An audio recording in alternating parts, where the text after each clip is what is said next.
to capture that time. I'll call the meeting of the McHenry County Zoning Board of Appeals to order. The purpose for our hearing today is petition number Z25-0047. The applicant is Trolley Coach Solar LLC. The request is for a conditional use permit to allow for a commercial solar energy facility.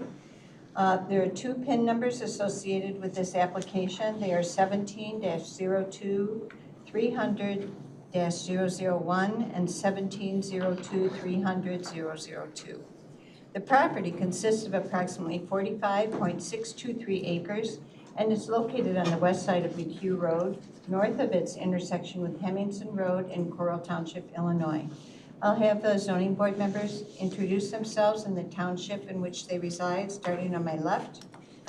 Robert Cozen, Algonquin Township. Mary Donner, Greenwood Township. Charlie Eldridge, Richmond Township. And Linnea Kustra in Alden Township. Vicki Gardner, Nanda Township. Jessica Beverly, Door Township. Bill Koenig, Grafton Township.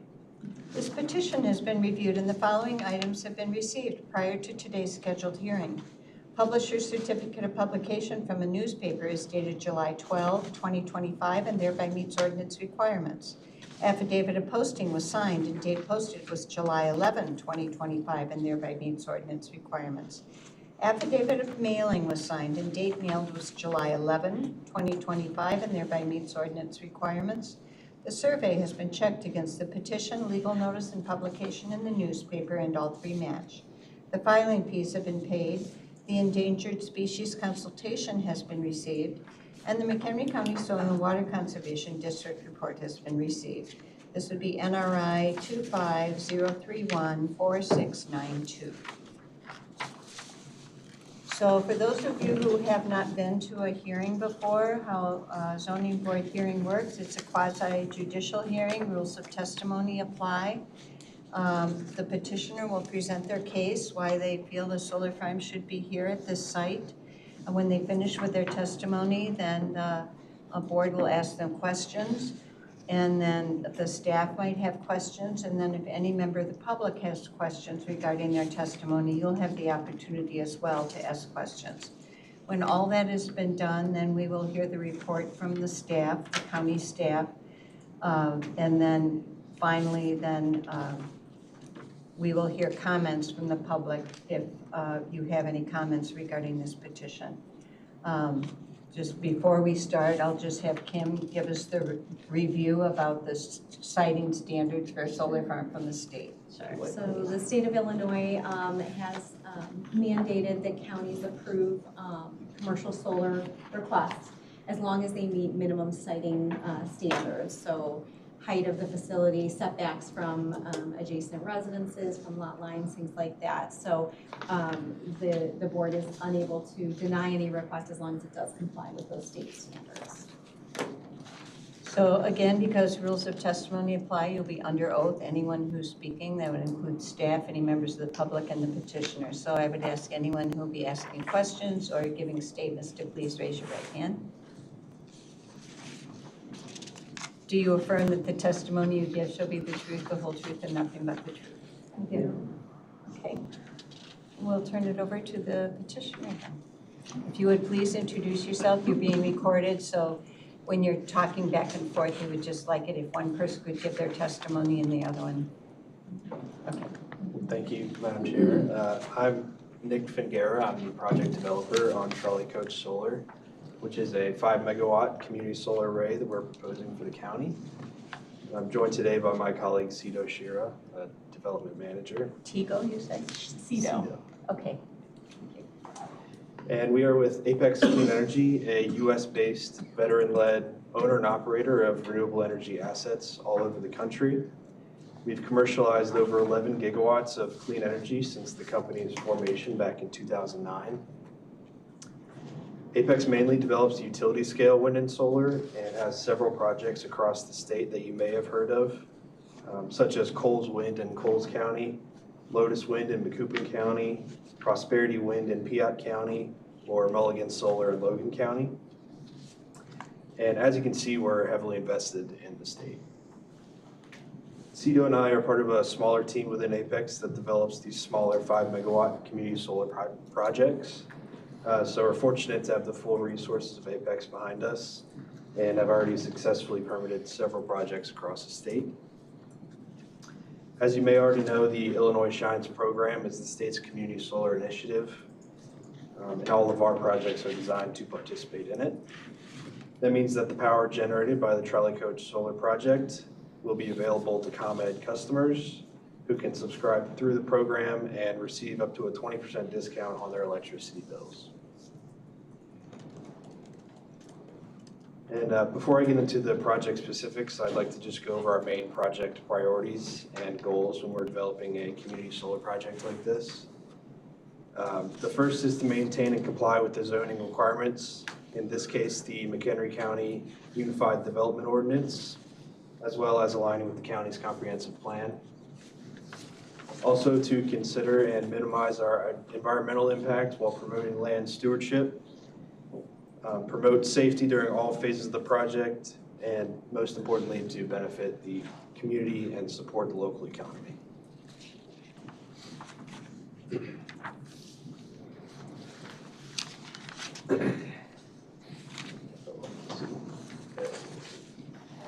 Included in our application package is our project narrative, an executed AMA agreement with the Illinois Department of Agriculture,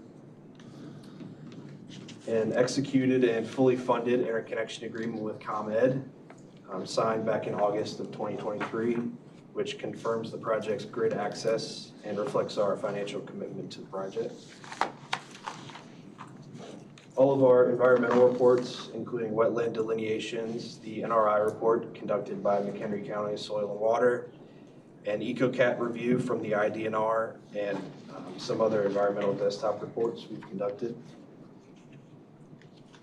The decommissioning plan, and some spec sheets for the panels and inverters included in design. The next steps involve obtaining stormwater and building permits from the county, and subject to county approval and a typical 1-year turnaround. After the conditional use permit is approved, we aim for the project to be operational by 2027. The proposed site is located about 3/4 of a mile east of the Union Township, just north of the intersection of Hemmingson and McHugh Road. It's an agriculturally zoned parcel surrounded on all sides by ag parcels. We've also reached out to all the immediate residents, visiting their homes, providing project information packets and contact info, as well as holding a community meeting on June 2nd at Joe's Place in Marengo, attended by some neighboring landowners. The parcel the project is located on is about 78 acres, only about 32 of which will be utilized for the project facilities. And per our interconnection agreement with the Illinois Shines program, the inverters cap the generation of the project at 5 megawatts AC. And the project will be interconnected through ComEd's existing distribution infrastructure and will tie into the substation in Marengo. Zooming in on the project area, our preliminary site plan shows all of our project facilities in the northeast corner of the property, with one proposed point of access on McHugh Road. The gravel access road is 20 feet wide with a 35-foot turning radius. The point of utility interconnection is on the southeast corner of the property, connected by underground lines. The project facilities are at least 150 feet from parcel lines and at least 240 feet from the nearest occupied structure.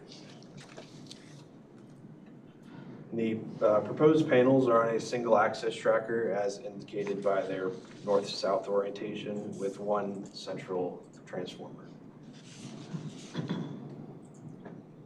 And the panels will be surrounded by a 7-foot tall security fence on all sides. The panels themselves would not exceed 10 feet in height, and additionally the fence is surrounded on the north and east sides by proposed 15-foot vegetative buffer that is comprised of native trees and shrubs in accordance with ordinance requirements.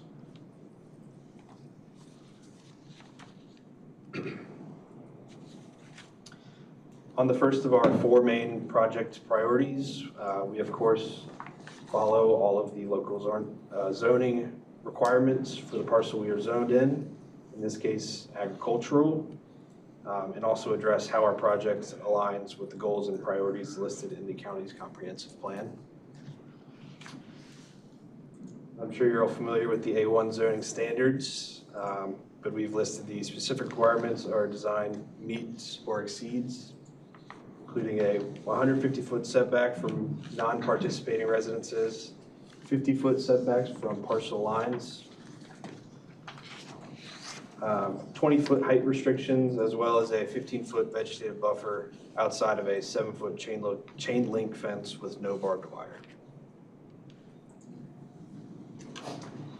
And according to the McHenry County Comprehensive Plan, our parcel is designated for future agricultural use.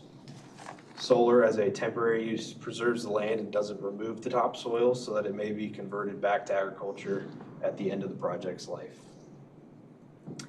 We're also committed to supporting a clean energy future.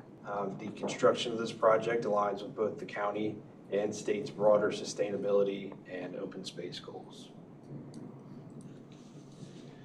The natural resource inventory identified a LISA score of 75 and recommended planting native prairie mix between panels and buffers, along with a maintenance plan to manage weeds and follow IDNR and county guidelines. The report also confirmed there are no wetlands, woodlands, and floodplains within the project area. Solar is a low-impact passive use that preserves the agricultural potential of the land. The project will avoid sensitive environmental areas, incorporate stormwater protections, and through our specific site selection, screening, and setbacks, we've tried to ensure that the project blends visually with the rural surroundings and surrounding agriculture. Our second main project priority is to consider our impact on the environment. We do this by planting native vegetation listed in our vegetation management plan and recommended by the NRI report. We're committed to protecting the topsoil quality and preventing erosion, as well as supporting pollinators. In that plan, it outlines how our seed mix will establish and maintain a pollinator-friendly habitat and agricultural use on the site, following IDNR standards and meeting the goals of the Illinois Shines program. The plan also includes the trees used in the vegetative screening. And as I previously mentioned, we have an executed AMA agreement, which is included in our application package and outlines some other required environmental protections. We conducted multiple environmental studies, notably an EcoCat with the IDNR that concluded that there are no endangered species expected to be impacted, and the consultation was terminated because no action was required. We also got a similar result on our IPAC report from Fish and Wildlife. Before any construction begins, we'll obtain a stormwater permit from the county and conduct a drain tile survey to identify all tiles. Any that are damaged will be repaired at the project's expense. And the design of the project is intended to be visually unobtrusive. There will be minimal glare, no lights included in the design, and screened on sides closest to other residences. Safety is another one of our project priorities, and per the recommendations in the staff report, we intend to coordinate with local emergency services to ensure they have the proper response plan in the unlikely case of emergency. On that note, should emergency services need to access the secured site, contact info and proper signage will be posted at the site entrance, along with a Knox box with up-to-date access keys.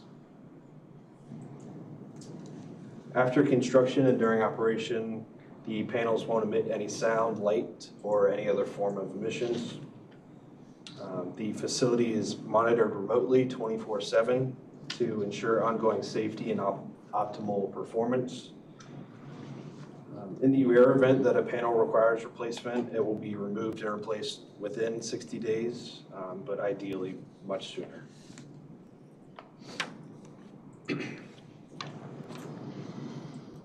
The decommissioning plan included in our application outlines the cost and process of removal at the end of the project's life. It also includes any provisions in our executed AMA. And a financial bond will be set up before construction to ensure the decommissioning process takes place. Our final and most important priority is ensuring the project delivers meaningful benefits to the community. Using the Illinois Department of Revenue's assigned fair cash value for solar, the Trolley Coach project is expected to generate approximately $1.4 million in long-term tax revenue over its 40-year lifespan. Revenue that could support local priorities such as schools, road maintenance, and other essential public services. During construction, the project will provide short-term employment for local contractors, estimated at 25 full-time equivalent jobs. That includes continued local hiring for vegetation management and maintenance over the life of the project. And as an intended community solar project connected to the distribution grid, all of the benefits stay within the community. The savings of up to 20% are accessible to ComEd customers. A 5 megawatt solar array such as this generates enough clean power, clean energy to power around 1,250 homes per year on the local grid. Additionally, utility upgrades required for projects such as these provide increased electrical grid resilience and more reliable power production for the county. And these are some visual renderings. This is from the northeast corner of the property on McHugh Road, looking southeast. This is the southeast corner of the property on McHugh Road, looking northwest. And this is the southern edge of the property on Hemmingson Road, looking north. And all of these I provided hard copies on the table. And at this point, I'd like to thank all you for your time and consideration. We're excited for the opportunity to work with the county in the coming years. And I'm happy to answer any questions. Okay, we'll start with questions from board members, starting on my right. Mr. Gardner. If you could show the drawing that the two pictures, back one more there. Those shrubs, those look like evergreens, are weeded or something? Correct. And those are currently along the property? These are not. We're trying something new with a consultant of ours. They're generating these images with a computer, so that's what it would look like. In how long? Well, hopefully 2027 is the goal. That high? Oh, I'm not sure. I don't know what they would be at the time of planting. It depends on what is commercially available at time of planting for the volume of evergreens that we're going to need. But ideally, Could you we'll have introduce them. yourself? Hi, yes, I'm Cito. I'm with Apex Clean Energy, Cito Shira. And the idea being that within 5 years of production that they will exceed the height of the fence. And I saw that your plan is to start construction next year and be in from the materials that you sent out and be in operation in 2027? That's the. There's several other steps. There's a building permit and stormwater.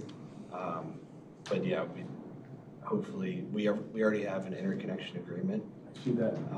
So hopefully construction probably late next year. But again, that's construction, so that could be delayed, but that's the hope, yes. But you consider that a realistic goal? Yes. I'd say so, yeah. And the connection to Commonwealth Edison is going to be underground, I believe? So yeah, the ground, it's underground from the panels to these poles. We have to have these these are tie-ins to the grid. And these are on the southern portion of the property, southeast corner. There's two parcels here, are there not? The panels themselves are on one parcel, and then this is on a southern parcel. Southern parcel, you have a lease or easements or whatever on, what do you Yes. have on that We, second parcel? we have both the parcels. You're leasing both, Yes. and you've spoken to the homeowners across the street for the Yes. lease? And what's their position? But He was fine with it. If you look at it overhead, they actually have solar on their property as well.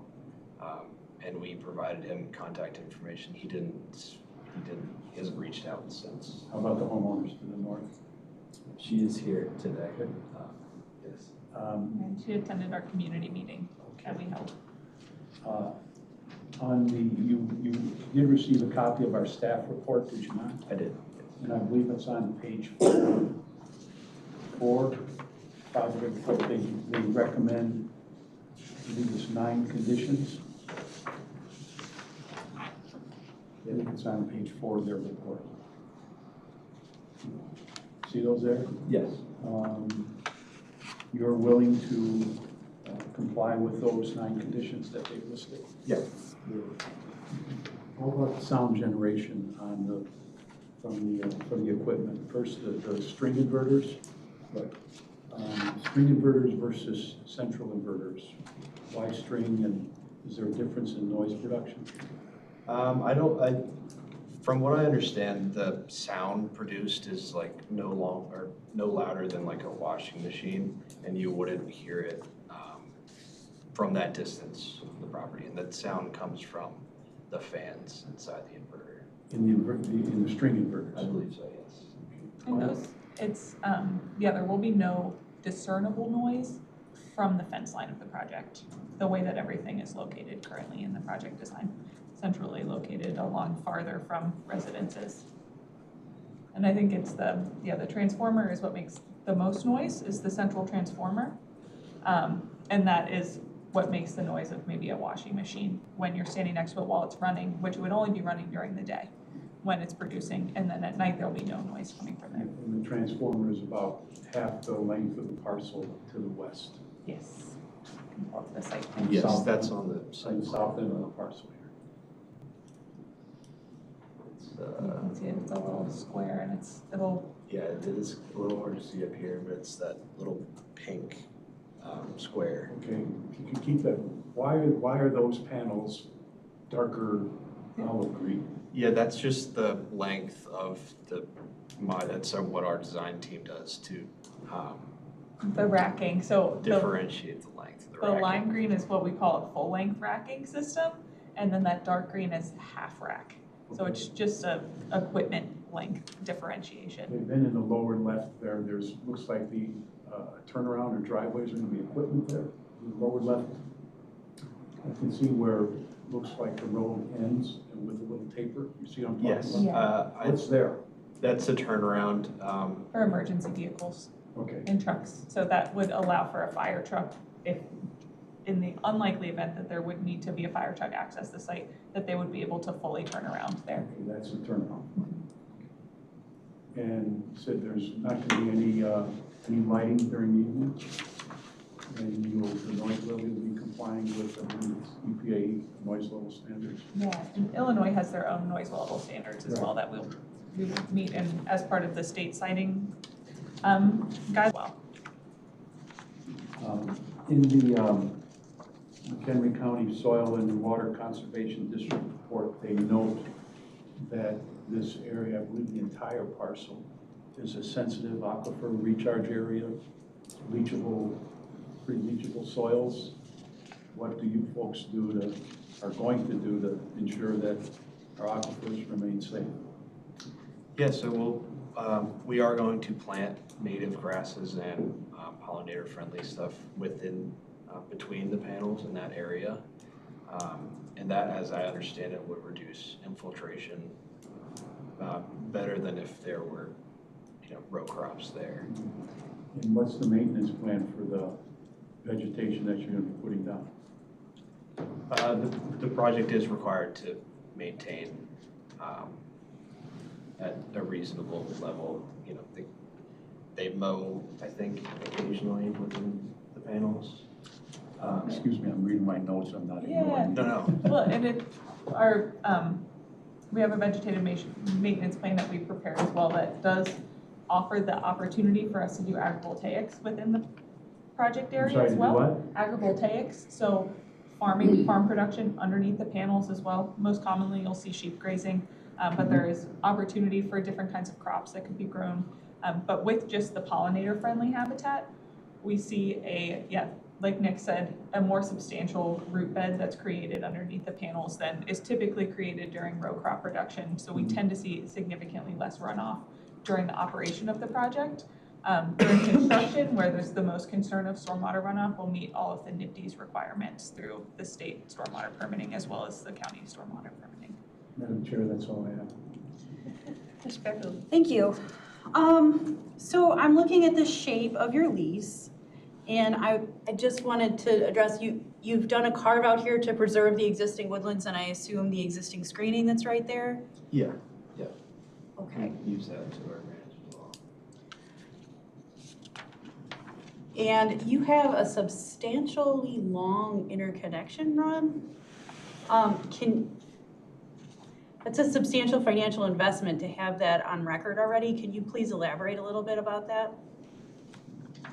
That bond was paid, I believe, back in. It was a cash upgrade payment, yeah. Yes, there was an upgrade that was already paid back in 2023.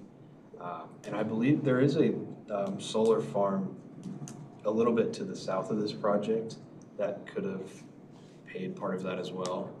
So the upgrades were reasonable enough for us to financially. From like do that. our planning perspective too, it is a big financial investment to have all of that underground cable that gets us to that POI. It is, from a cost comparison, very similar to what it would cost to have the utility upgrade to that entrance. So we chose, when applying for interconnection, to pick the pole closest from our leased area to the substation to limit costs from the utility. And as you're doing all this work, is there any benefit to the people who live around there as far as the reliability of their ComEd service? Yeah, so in big picture, all of that interconnection facility, the actual distribution lines that are powering people's homes are going to be upgraded and at no cost to the ratepayers, where that's typically where upgrades from the utility would come from, as they use the ratepayer charges and that they increase every so often to pay for those kind of upgrades. So we're taking on all of that upgrade instead, so those lines will be more upgraded than they would have been on the utility's typical upgrade schedule. And at no expense to the, so the homeowners will have more reliable electricity for being your neighbor? Okay. Correct, and then all of them living off of a ComEd line are also ComEd customers, and it is open to all ComEd customers across the state of Illinois to subscribe to these projects, and at no cost to the customer. You would subscribe directly to a project, or you can use a subscription service to help you subscribe to whichever one has the most available power. And ComEd's coordinating that now too? They help a little bit, more so it's us developers are handling the subscription process. And we will use a subscriber organization to help us do that, rather than doing subscriptions in-house. Cool. You talked about agrivoltaics. You know that one of the conditions is the IDNR pollinator scorecard standards? Yeah. Okay. So you're planning on pursuing the pollinator scorecard standards? Yes. And there are instances where they can work well in conjunction together, particularly we've seen with grazing sheep that you can do both, and depending on the mix that you pick. And then sheep would not be, and with that it can be, there won't be sheep on the property full time if that is the route that we take. They come, will you allow the property to grow into kind of a thatch where the pollinators fall over on themselves, and then you bring the sheep in, strip graze it, and then remove them off the property. So they would come, if we were to use sheep for vegetation management, they would come a few times a year. And going back to Bill's comments about the SARA, the solar panels themselves and the pilings that you use don't leach anything harmful into the soil. You're correct.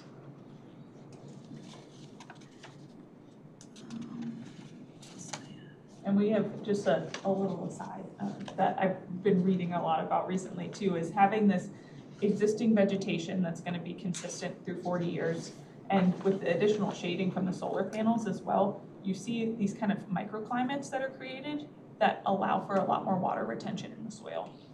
So less flooding in nearby properties. I think that's all I have. Ms. Gardner. Thank you. Just to confirm, you're only planning on one transformer in the center of the piece? Correct. Okay. And how many inverters would that include? That's included on the site plan. I have the site plan, but it's really, really small. It's really Yeah. tiny. On the text. It's in there, yeah. Ah, It's 22. 22? Around about that, but. Okay. I just was kind of interested where they're located. They're just these little pink dots here. Not very much help. No, I see the pink dots. So they're all running along that center line Yes, from the, if I'm allowed to approach, there is. Absolutely Oh. are. Here is the other thing, and then here there are 20 string inverters, okay, and they are 250 kilowatts, is how that describes. yeah, okay, thank you. You're And that referring to together the table equals the on 5 the, megawatts. you're referring to the table on the plat survey, correct? Thanks.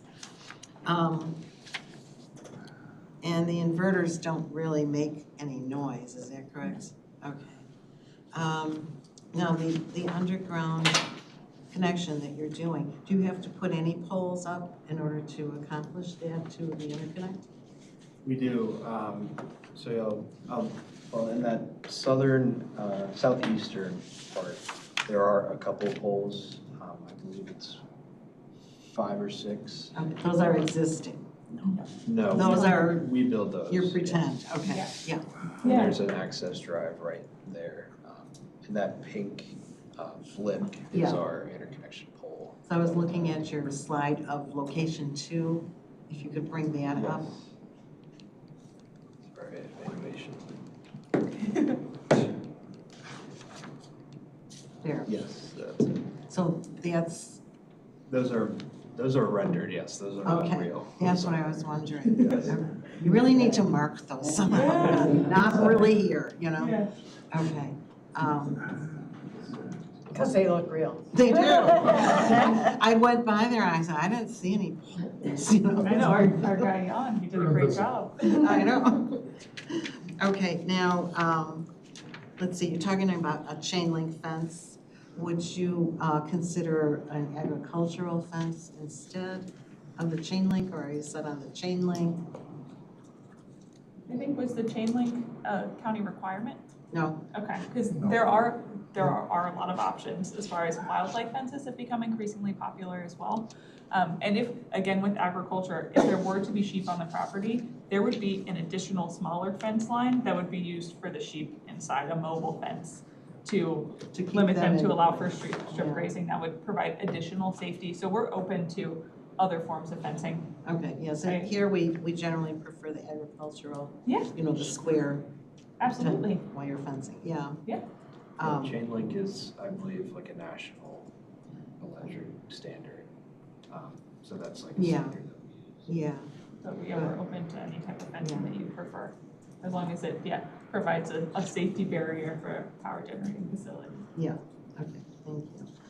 Now, you mentioned that in one of your slides, it said that they were single-axis tracker panels, is that correct? Yes. Okay, does that mean they're not double-sided? They are bifacial, but They are. what they do is they're in the north and south orientation, and when the sun rises, they track They follow with with the it, sun, yeah. and then they reset at the end of the day. So the single-axis means they just don't go all the way around? Uh, Okay. Or just from one It point means- that they move. The ones that are east to west, they're fixed, so they just stay slanted like this.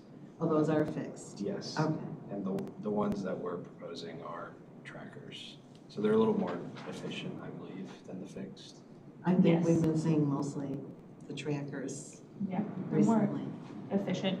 Sometimes we'll use, in places that are particularly site constrained, you'll use fixed tilt because you can put them closer together. Because the tracking, you need a certain amount of space to allow Right. clearance between them. And then, the bifacial will collect any reflected light off the ground. Around, yeah, okay. Okay, so you were thinking of starting construction in late of next year, hopefully, is that correct? Okay. Fingers crossed on that one. And how long will the construction last? I think typical construction is around 4 to 6 months, I Yeah, believe. but weather dependent, knowing northern Illinois weather, Yeah. that can delay it significantly, particularly during, when there's frost on the ground, doing the pile driving itself. Right. But a site like this, you could do the pile driving within a month or so, and then it's gonna be all the electrical work and the panels themselves that is gonna be the additional work that is a little So- less weather dependent. Okay, so for the month during the pile driving, that's when people are really gonna hear a lot of noise, right? Yes, Yeah, but that lasts for a month. yeah, and only during regular working hours. Yeah, okay. All right. And what is the facility that is to the east of you across McHugh Road, do you know? Staff, but go ahead. I believe it's a hog Oh, it facility. is, I'm okay. not- Confinement barns, Okay. I was we just met a curious. gentleman that owns it and talked to him, but he didn't elaborate on what the facility was, but it's owned by a pork LLC. Okay.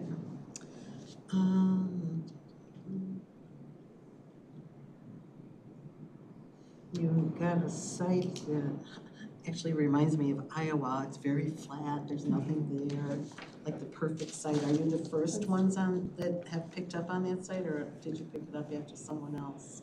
We Didn't do signed it. the lease ourselves, yeah, Yeah, so we're, but that's exactly what we look for. yeah, I can't believe that was sitting there and nobody found it before you did, so. Okay, that's all I have, thank you. Mr. Eldridge. Yeah, I don't have much, most of my questions have already been answered. The stub road by your, the poles at the interconnection point, is that just to service those poles? Yes. And the only real entrance into the array is the one further to the north, is that correct? That's correct. And where that has the turnaround is that, okay, there's the transformer.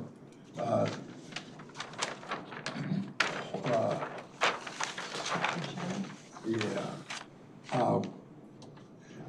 What, why do you have the turnaround where it is? Just so you have access, an access road pretty much all the way through the thing? Yes. There's no equipment by that turnaround? No. So the only equipment is a concrete equipment pad is at the transformer and really nowhere else. That's correct. Where do you start going underground? So yeah, along the western side of McHugh Road, it follows that road down to these poles. Yeah, but does it start at your array or does it start halfway down, part of the way Oh, down? within the actual array, the collection will be underground from the string inverters to get to the transformer. Okay, so And the only above ground is those interconnection poles at the south end of the property. That's correct, yeah. And there really is no road from that south end stub up to the thing. There's just the access point that you have in the middle of the array. They don't connect, if that's what you're Yeah. asking. Yes, it's connected by McHugh. Okay, that was really all I had that hadn't already been answered. Okay, well, I'm going to reiterate one point when we were talking about this, the fence screening, because that was my first question. Since I've been on this board, I haven't seen any solar companies come in where we haven't requested and acknowledged, and you have acknowledged that we'd like to have ag fencing. I believe that's true, Sid, and are you willing to do that? Yes. Thank you. I just wanted to make sure that we were down straight on that. Yeah. The other one was, where is the next closest facility? You've got all those marks where you have facilities around in McHenry, in Illinois, on your first minute. Where's the next closest one to where you are wanting to put this one? That is currently built. or that we Sure. have in development. Either, I would say our next closest community solar project that's in development is in DeKalb County. okay, There is a wind project that's currently under development in DeKalb County as well, where there's currently signing leases.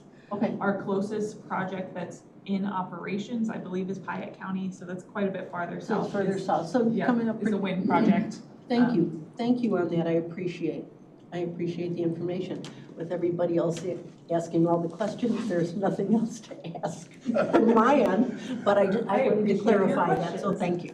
Mr. Cozen? Oh, thank you.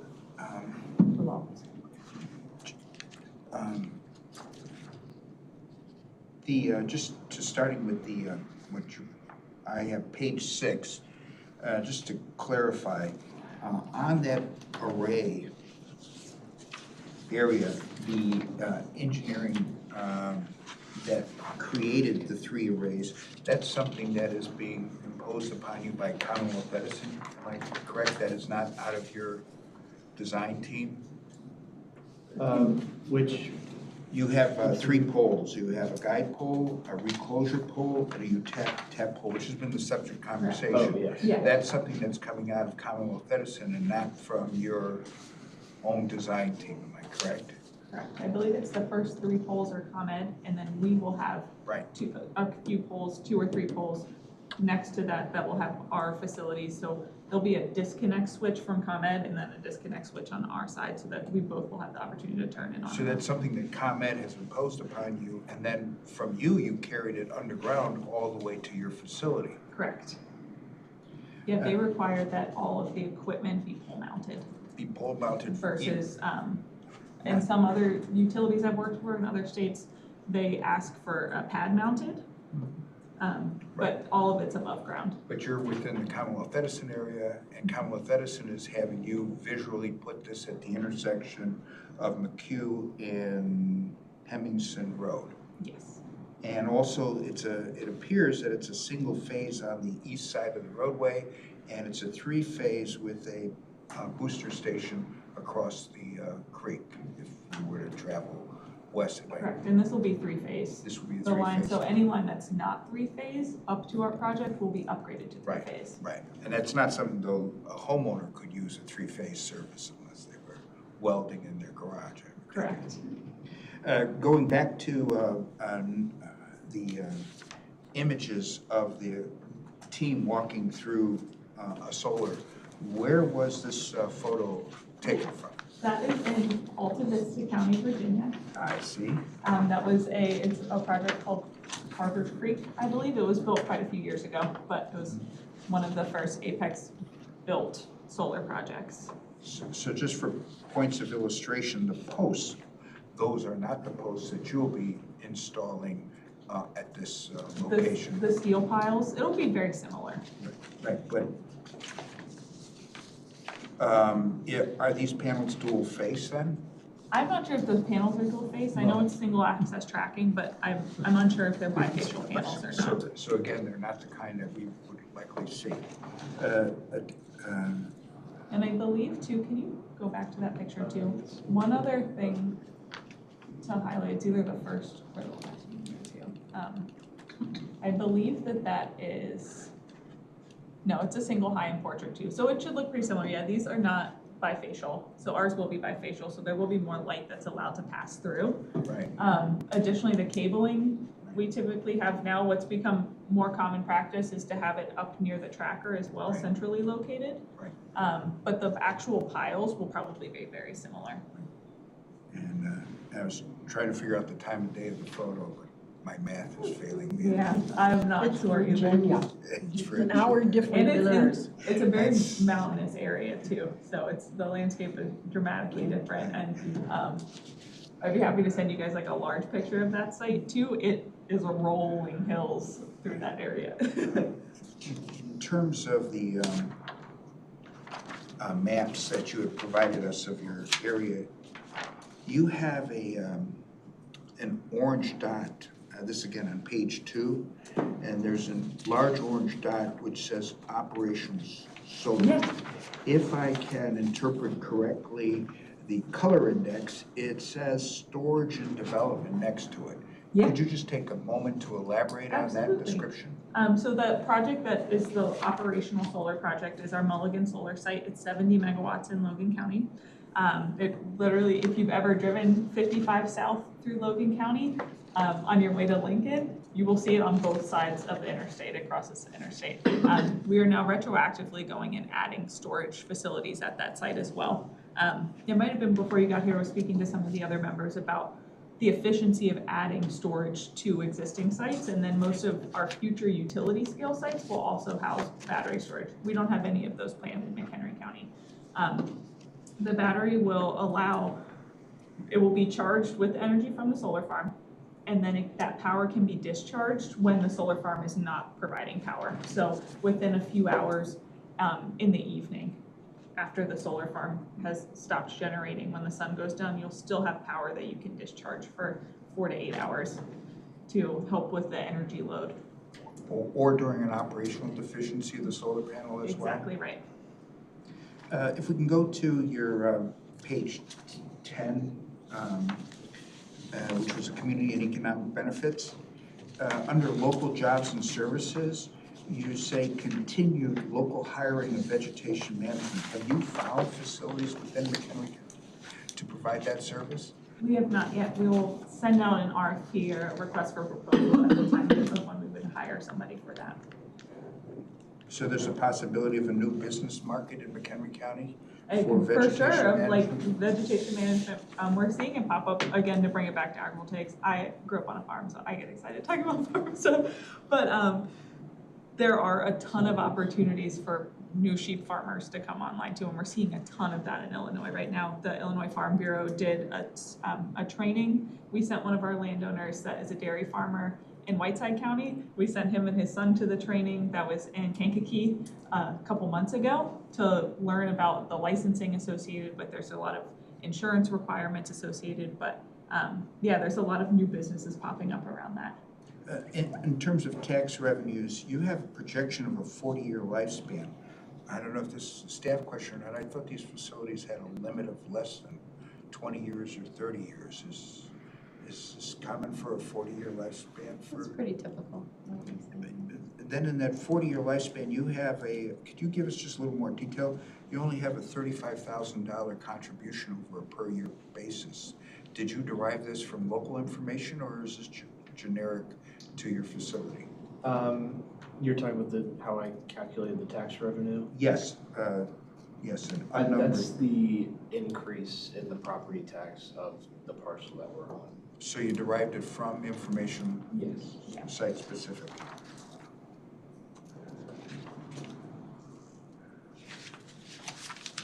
I have no further questions. Thank Oh you. my God. Hey, thank you.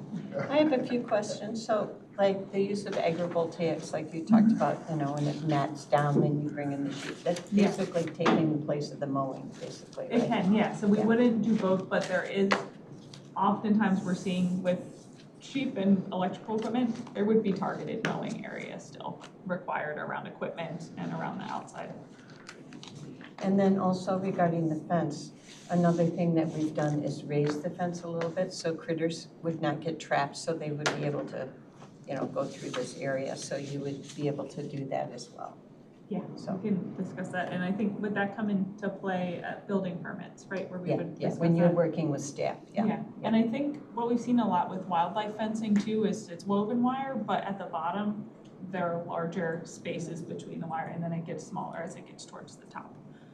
Now, will the balance of this parcel outside the arrays be farmed? Is it being farmed now, and will it continue to be farmed? It is being farmed now. That's kind of that's up to the landowner. He has a tenant farmer that does farm. But he'll have the ability That he would, yes. to still gain income from the farmer on that parcel. From the solar farms that I remember we've heard before, I heard like 10% saving on electrical bills, and now you're saying maybe 20%? Yeah, the That's Illinois pretty program exciting. allows for a lot more cost savings than similar programs. I would say Illinois, that's a very Illinois specific number that we see that kind of cost savings from customers. Typical, most of the other community solar states that we're in, it's 10%. I could see that hog facility probably generates a lot of electricity usage, and if they could be signed up with this, that'll save them a great amount of money, so. Okay, that's all the questions that I have. Ms. Shiloh, do you have any questions? I have no questions. Does any member of the public have any questions? Yes, ma'am, if you want to come up, and just so the recording will catch your questions, you can just introduce yourself and your address, and then go ahead and ask your questions. If you want to sit there, you're welcome to do that as well. I'm Pat Paul. I'm the house next door. And I don't. And your address, please. Oh, Pat. 6505 McHugh Road. So I knew before you said it that Springfield sort of negates what you can and can't do anymore. So a couple of things. When we were talking to Sido, she said. No, you have to ask these questions to her. Oh. This is not to us. Okay, This is you to were her. saying that there's a bond. And the bond now that I'm hearing is only about decommissioning. Correct. So what happens to the value of my house? Because when my husband just passed away and we had a CMR done, I know the value of it today. What happens, as you can all tell, I'm not a spring chick anymore. So if I can't take care of the yard and we have to sell, what's Sure. At this particular site, we didn't do a property value analysis, but we have done them all across Illinois. And then additionally, there was a great study that came out last October from Loyola University outside of Chicago to do that, a study of how commercial solar facilities affect neighboring residential properties. And it overwhelmingly found that there was no negative effect to property values. And that from a big picture in a community, the increased tax revenue that comes from these sites actually can increase property values over time. No, Right, remember, we're not residential per se, we're country. Yeah. Farmland, so I'm more concerned because we're isolated and. Yeah. And there's, short answer, there will be from a research perspective, there are no negative side effects from this that could affect your property value in a traditional appraisal situation with an Yeah, appraisal. but what happens if company. there is? But it depends on, of course, a buyer's personal preference. Yeah. That wouldn't be captured in research, but there is, Okay, because you said now the fencing's gonna go along the whole north side with the trees, because obviously in my driveway, as you can see, you're looking right into the property. And Correct. and the trees that are there are gonna lose leaves in the winter, so in the fall and winter, so you're gonna see more. yeah, Yes. we'll have evergreens in our vegetative buffer, but I understand you have deciduous trees around your property. Yeah, so and that concerns me. Can you bring up that slide again to show what her fence line might look like with the screening? Yeah, well, right here, real quick, she's the house right to the north, that's her.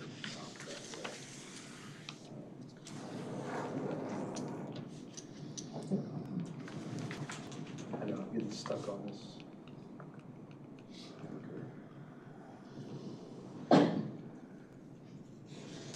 Is it The pointed battery? at the computer? Maybe the clicker's dying. Yeah, I can do it. I'll do it faster.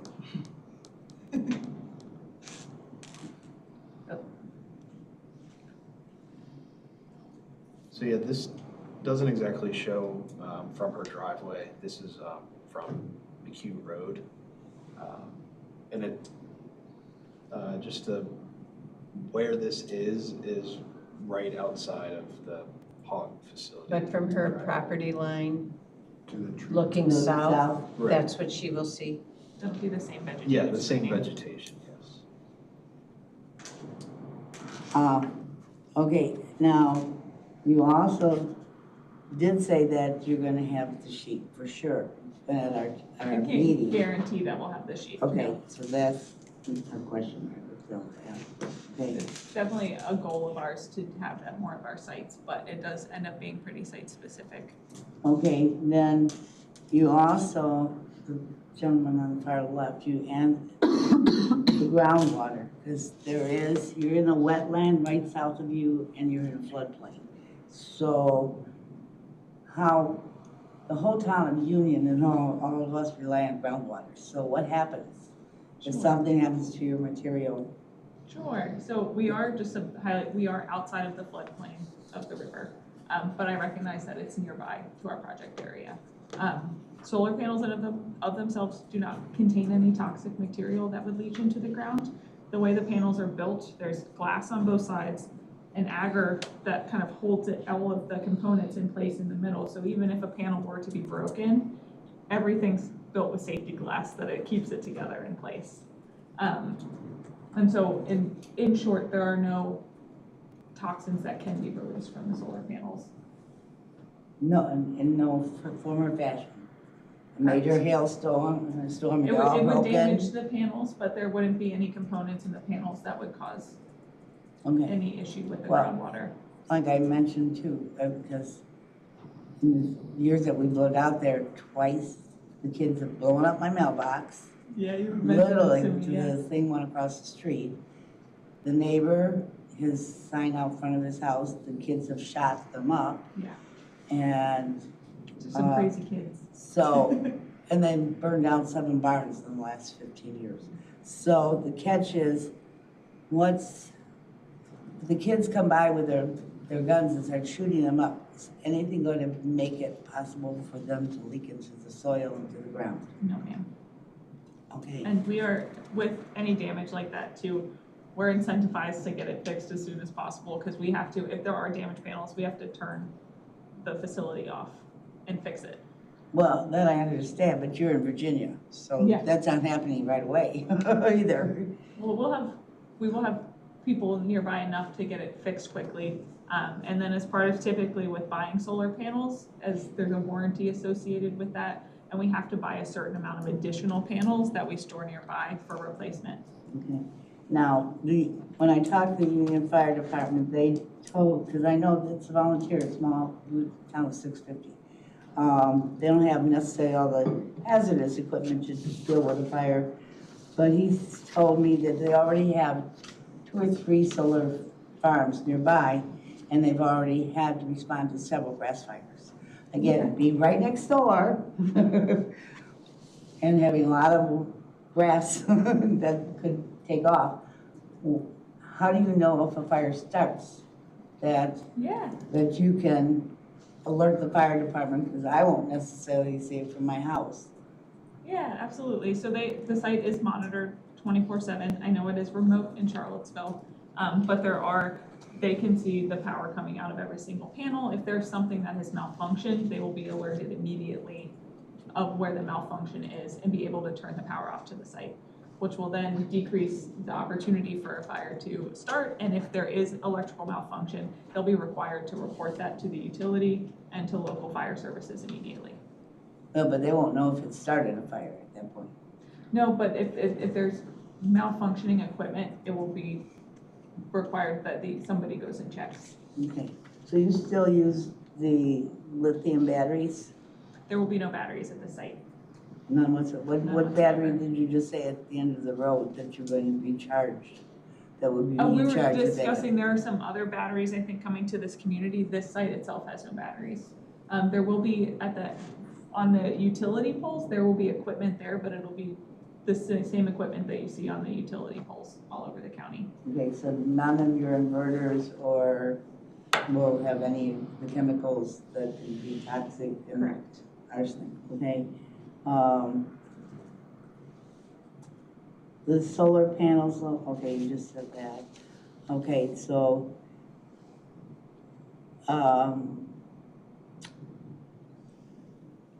you got the bond. Who gets the bond? The bond will be placed with the county. With the county, okay. And then in the event that, which we don't doubt the county will do something with it, it can also then tiered system go to the landowner after them. Okay. But the bond is based off of our AMA, so the Agriculture Impact Mitigation Agreement that we have executed with the Illinois Department of Agriculture, that we have to place it with the county. Okay, And that's so, for decommissioning in the event that if we were to go bankrupt or Yeah. the site were to fail, that there would be money set aside specifically to make sure that the property's returned to its previous use. And Okay, this is one of the requirements required by the state of Illinois, correct? yeah, because now apparently on the passing of the big beautiful bill, many clean energy incentives from the Inflation Reduction Act are set to be phased out. Does that affect you? At this time, no, it's not affecting these smaller community solar projects. It's But do you from expect that it bill. to? It can affect us in the future, but it doesn't, these projects are a state initiative, so it won't affect the community solar projects. It will surely affect some of the larger utility scale renewable energy that's being built, but we do have a timeline of anything that starts construction prior to 2027 will still be eligible for those incentives. After the fact, then it starts phasing down every year the amount of tax incentive that will be available until there's, I think it's in 2029, there won't be any more. But we're a resilient industry and we've built projects without tax incentives. We'll continue to do so. Yeah, because they just had a major company, US Goodyear factory in Arizona, crash and burn because they lost their funding in the competition between Chinese. Is it a tire, Goodyear tire? No, Or- the Goodyear factory for solar.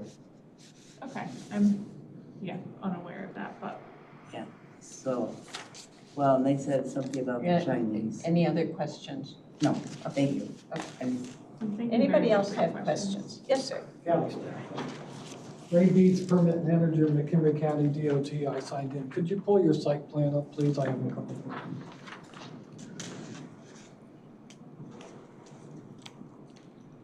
And I'm just looking for more clarification. You talked a little bit about, we understand that your poles are all located down here. This is a single phase line, correct, on this side? Yes. The reason that you can't put the pole assembly here rather than here is because it's too far away from the three-phase Yes, so the three-phase goes along Hemmingson Road. down here. Yes, and then from that pink blip, the lines would be upgraded to Okay. three-phase, yes. And just a little bit of background, I sit on the staff plat review committee here at the county. And back when we used to review solar projects at staff plat level, we always heard from the fire districts that I remember that they were looking for fire apparatus and ambulance access all the way around the perimeter. You show a turnaround here, and I understand that. And it sounds like you're going to talk to the fire district, you haven't done it yet? That's correct. Okay, if they require better access, because I don't see that they're gonna be able to get through here, certainly make the turns all the way around. You have a fire or something up there, if they're only able to get into here, how do they get back there? If you go to the fire district and they say you need to redesign your facility, are you willing and able to do that? Yeah, we would be willing and able. That's all I have. Okay. If there's any other questions? With the fire, how common are fires at solar Could farms? you have to state your name and your address? Susan Standish, Route 176 Union. I just wondered how common are fires at solar farms? Right. I'm hearing so much about it today. Uncommon. Short answer is they're uncommon. My personal example, we have a utility scale site that's in Logan County that I had mentioned before, and it's been built for 4.5 years and we've never had an incident of fire. But what usually sparks these fires? Is it? I'm not entirely sure. I Okay. imagine it's similar to like a malfunction in electrical components, like a house fire might be started. I've just been unaware of any fires at solar farms. That's why it's kind of interesting that it's, been kind of a point of contention today. Okay, at this time we'll go to testimony from the public, starting with the planning department. Turn it over to Ms. Charlo. I'm just gonna switch over to my presentation here.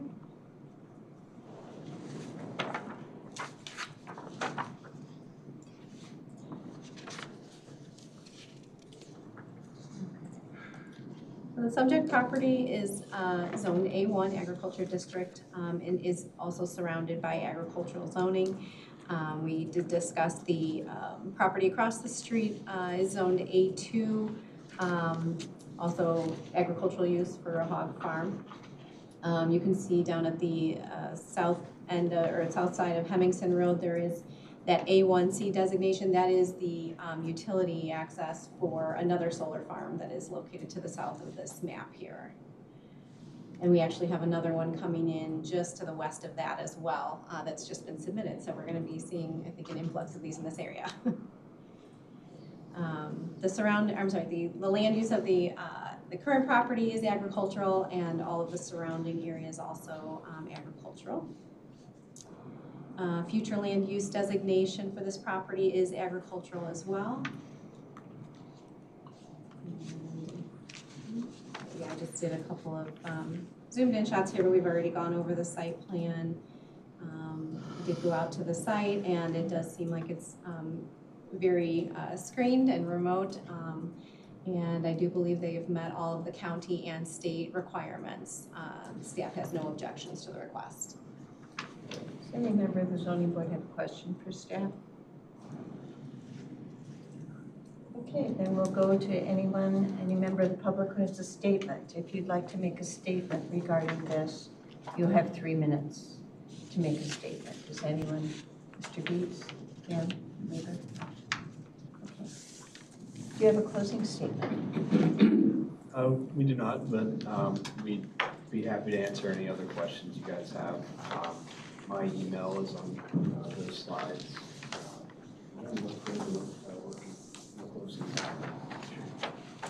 Okay, so at this time, we'll close the hearing portion of this meeting, and we'll move on to the voting portion. Again, this is application Z250047. The applicant is Trolley Coach Solar LLC, and the request is for a conditional use permit to allow for a commercial solar energy facility. Staff offers 9 different conditions for consideration. They are up on the screen. Does anyone want me to read them, or are we happy with just acknowledging that we would accept whatever staff has recommended? Anyone have any objections? I have no objection. Yes, I move acceptance of the staff suggested conditions. Second. Okay, it's been moved by Mr. Eldridge, second by Mr. Koenig to accept the conditions. Any discussion? Then I'll take a vote. Mr. Eldridge? Yes. Ms. Gardner? Yes. Mr. Cozen? Yes. Ms. Beverly? Yes. Ms. Donner? Yes. Mr. Koenig? Yes. And I'll vote yes, so the conditions are approved 7-0. At this time, I would take a motion to approve the I move conditions. acceptance of the petition subject to the conditions. Second. It's been moved by Mr. Eldridge, second by Ms. Donner to approve this petition. Discussion, Mr. Eldridge. Yes, this is a particularly rural part of McHenry County, south of 176, a little bit east of Union, Illinois, on McHugh Road near Hemmingson. It's an area that we've had several other solar farms approved over the last several years. It is, as I said, quite rural. It's a 5 megawatt proposal of community solar. It meets the state standards, and we are therefore required to approve it. Having said that, this strikes me as a good location for it, and the presentation I thought was thorough and seeking to conform with what, not just what they're required to do, but what the county would like them to do. And therefore, I'm quite comfortable in voting yes for this petition. Ms. Gardner? I agree with Mr. Eldridge. Like I stated, this is like the perfect site. I don't know how it wasn't found before, but congratulations. And your presentation was very informative. We appreciate that. This is something that is sometimes a horror to some, neighboring people. In this case, it seems not to be. But I think most people would rather have a solar farm than a lot of other housing coming in or businesses or something like that, or industrial farming. I really have no objections to this. I hope you remember to use the agricultural fencing instead of the chain link, and I'm in favor. Mr. Cozen? Thank you, Madam Chairman. I appreciate the technical deep dive that you accommodated. Also, the recognition that the service in Marengo requires as much armoring as the service necessary in and around Crystal Lake and Algonquin Township. But more so, with the submission and the fulfillment of the requirements, it is refreshing to hear once again the term agrivoltaics in the shadow of the county fair. So for that reason, I'll be supporting this petition. Ms. Beverly? I concur with what's been said. I agree that this project will bring substantial infrastructure and tax benefits to the community, and it satisfies all the standards. Ms. Donner? I believe everybody has said what needs to be said. I will be approving this as well. Mr. Kernick? And I agree with what Mary has just said as well. And I agree that the state standards have been met and the principal use standards in our ordinance 16.56.030 will also be met. Staff is in favor of this and feels that the petitioner has met the standards. Also, the petitioner is willing to change the site plan to adapt to the needs of the fire department should that be necessary. And also, I know there was a landowner to the north who asked about real estate, and I would just tell her that we have heard from real estate appraisers, and we've seen this Loyola study, and it is pretty verifiable that your property values will not be affected by this. And so, you know, we've seen a lot of these petitions before, and we've seen a lot of these studies because we've seen so many solar farm petitions.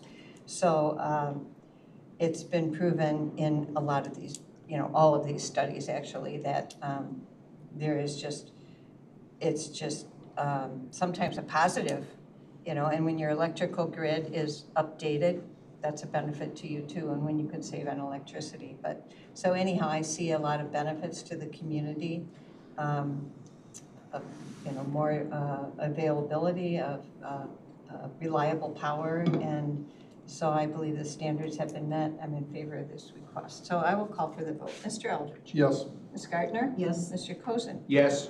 Ms. Beverly? Yes. Ms. Donner? Aye. Mr. Kernick? Yes. And I'll vote yes. So this will go to the county board with a 7-0 vote approving the request. So unless there's something else to come before this board, this hearing then is closed.